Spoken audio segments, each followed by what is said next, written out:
ধ্বংসস্তূপের মাঝেও যেখানে জীবনের স্পন্দন খুঁজে পাওয়া দুষ্কর, সেখানে শিশুদের মলিন মুখে হাসি ফোটাতে গাজার বুরেইজ শরণার্থী শিবিরে লড়াই চালিয়ে যাচ্ছেন ফিলিস্তিনি এক নারী।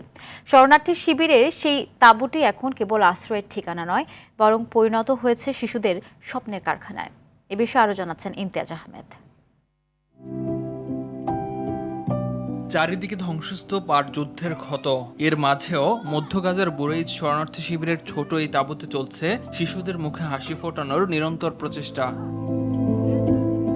৩৬ বছর বয়সী শিরিন আল কুর্দি পেশায় আরবি ভাষার শিক্ষক। যুদ্ধে নিজের ঘর আর সহায় সম্বল হারিয়েও যিনি হার মানেননি, সুই সুতো আর পরিত্যক্ত কাপড়ে বুনে চলেছেন এমন কিছু যা যুদ্ধবিধ্বস্ত শিশুদের কাছে এখন বেঁচে থাকার নতুন রসদ।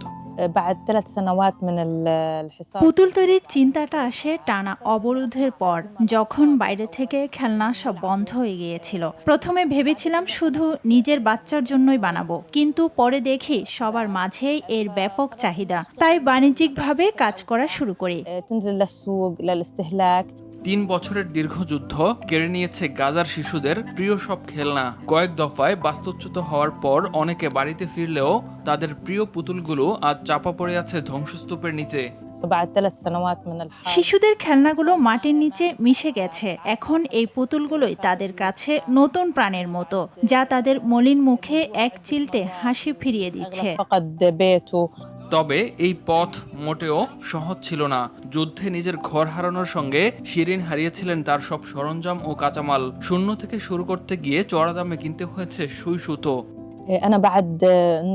সবকিছু ধ্বংসস্তূপের নিচে হারিয়ে গিয়েছিল। নতুন করে শুরু করার সময় কোনো কাঁচামালই পাওয়া যাচ্ছিল না, আর যা ছিল তার দাম আকাশচুম্বী।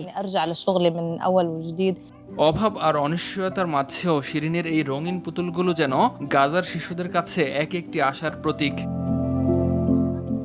ইমতিয়াজ আহমেদ, RTV।